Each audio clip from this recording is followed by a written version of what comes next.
Depois de lidar com o poder civil, Rondon se concentrou em obter o consentimento das demais autoridades na região que estava prestes a atravessar, seus habitantes indígenas. Eles eram Bororo, vivendo ao longo do rio São Lourenço e talvez até mesmo com algum parentesco com a família de sua mãe, que nascera em uma comunidade a norte dessa área. Assim, mais uma vez seguiu o protocolo e cavalgou sozinho para a aldeia de Quejari, Buraco de Morcego, para se encontrar com o Arimecureu, ou Andorinha Amarela, chefe do maior aldeamento Bororo na bacia do São Lourenço.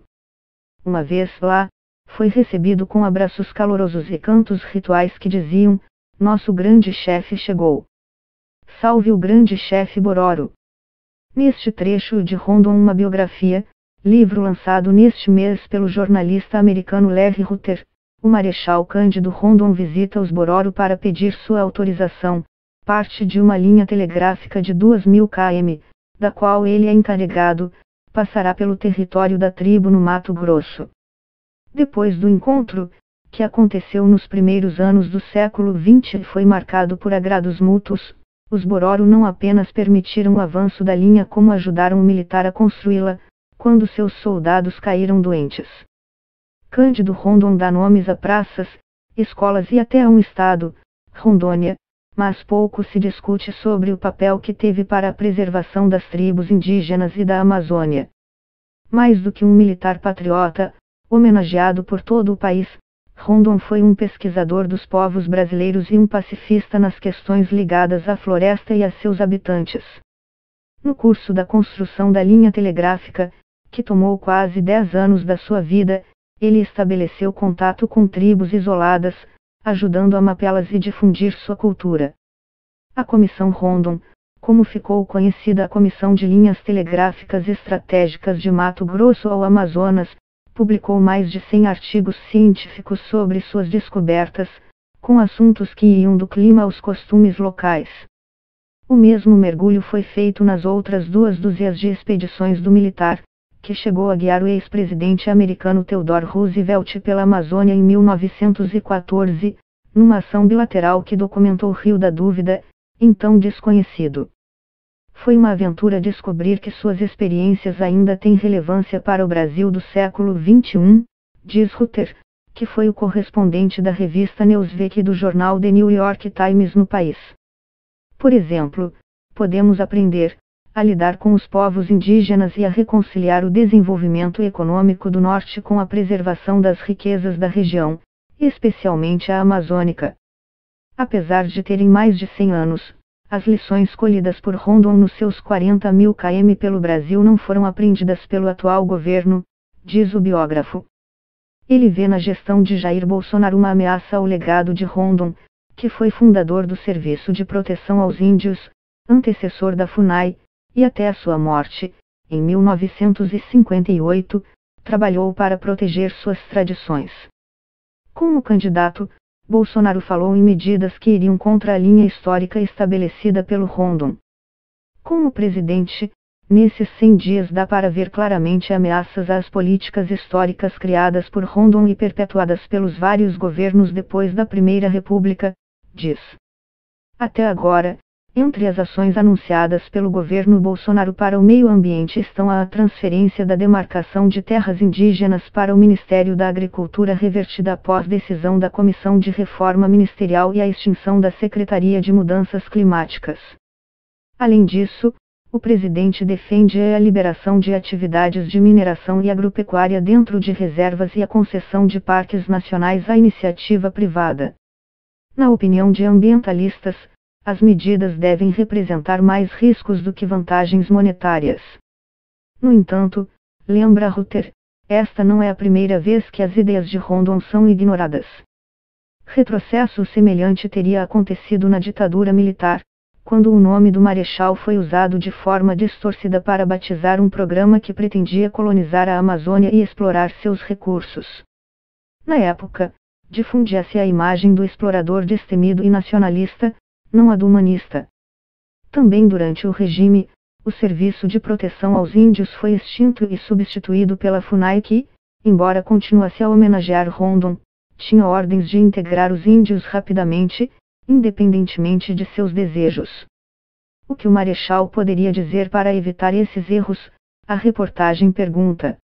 Afinal, além de ser descendente dos Bororo por parte de mãe e falar línguas indígenas, ele conheceu profundamente o norte do país, onde percorreu milhares de quilômetros em suas viagens.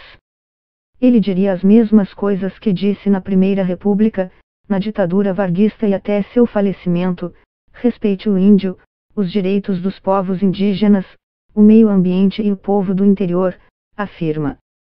Antes de mais nada, o Brasil tem um compromisso moral com os povos indígenas. E precisa cumprir sua palavra. Ela não pode mudar de um governo para outro, é um compromisso de nação. Em vida, Rondon foi interlocutor de vários presidentes. Foi amigo de alguns, como Afonso Pena, 1906-1909, um grande apoiador do projeto da linha telegráfica, mas sofreu pressões sob outras gestões. Durante o governo de Hermes da Fonseca, 1910-1914, por exemplo, enfrentou acusações de que suas expedições à Amazônia, para a instalação da linha e pesquisa do território, estavam gastando dinheiro público à toa. Essas forças queriam explorar o interior do país do jeito que bem entendessem, sem levar em conta os povos da região. Claro que isso leva a um conflito que persiste até hoje. As declarações de Jair Bolsonaro não são inéditas. Em suas falas, ouço ecos do passado. A frase que mais aparece em seus diários, tirada dos evangelhos positivistas, é: o paraíso terrestre. Ele achava: estou trabalhando em prol do processo que vai levar ao paraíso terrestre, diz o biógrafo. Mas, ao mesmo tempo, estava operando num ambiente político de acordos, barganhas, parecido ao de hoje. Por isso era considerado um homem rígido, abnegado, dedicado ao serviço nacional. Um dos preceitos seguidos por ele era o respeito às vontades dos grupos indígenas, a seu direito de escolher o grau de acercamento com a sociedade brasileira. Alguns sentiam-se atraídos pela cultura material da sociedade, pela medicina e pelas ferramentas industriais, por exemplo, enquanto outros desejavam manter-se afastados por conta de experiências traumáticas no passado com bandeirantes ou garimpeiros. Rondon respeitava a autonomia política e cultural de cada povo. Se queriam um relacionamento íntimo com o Estado brasileiro, eram bem-vindos.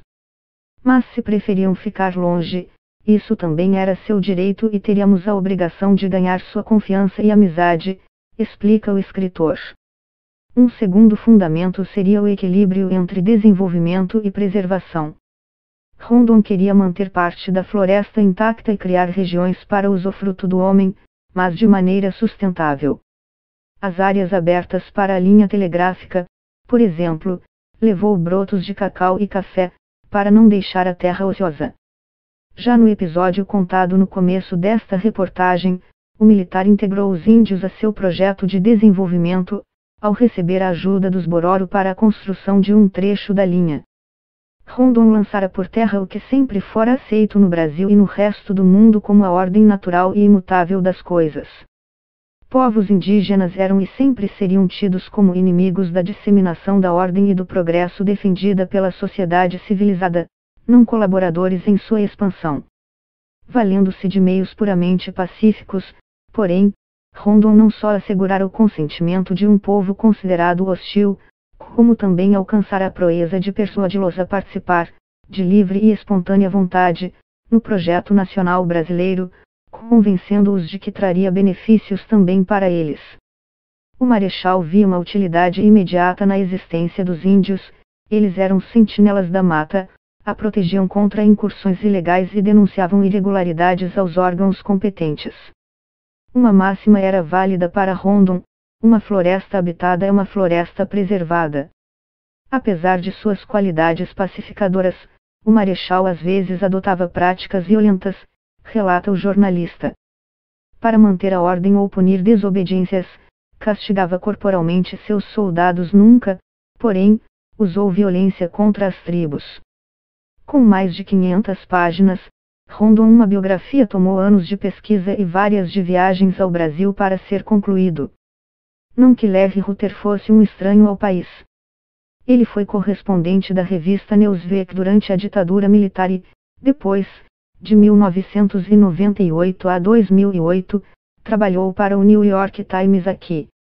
Chegando lá, fiquei cada vez mais admirado conforme eu ia avançando no interior, visitando garimpos, madeireiros, reservas indígenas, porque nos anos 1970 era difícil viajar por lá. As condições eram duras, mas era fácil imaginar como a experiência teria sido para eles 70 anos antes. Deve ter sido muito mais desafiador.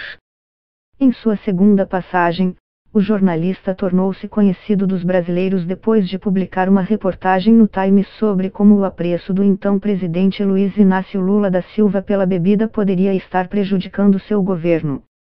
Com um título parecido a Hábito de Beber de Lula se torna preocupação nacional, o texto, publicado em maio de 2004, teve grande repercussão. O então correspondente teve seu visto cancelado, ação que depois foi revogada pelo governo. 15 anos depois do episódio, Rutter diz que o desentendimento com Lula durou apenas uma semana e não se compara aos seus anos de experiência no país. Foi uma semana difícil, porque eles pretendiam me expulsar. Pensar que nunca mais poderia voltar ao Brasil foi uma coisa dolorosa, porque tenho um relacionamento íntimo com o país, mas isso passou. Sobre tudo o que aconteceu com Lula desde então, do governo à prisão, Rutter prefere não falar. A biografia, diz, ocupou seus últimos anos e não tem acompanhado de perto a situação do ex-presidente. Para Rutter, o partido promove uma campanha para culpar os outros pela bagunça que eles mesmos fizeram e não admite sua participação na criação do fenômeno Bolsonaro. O fenômeno Bolsonaro foi e ainda é, em certo sentido, uma reação às mazelas do governo PT, à corrupção, o mensalão, porque prometeram o governo mais limpo da história do Brasil. Eu estava lá, em Brasília, quando o Lula tomou posse. Eu cobri a campanha de 2003, ouvi a retórica, mas a realidade foi bem diferente. Juntando as duas pontas da conversa Rondon e o Brasil de hoje, o biógrafo escolhe uma frase do Marechal para este momento do país.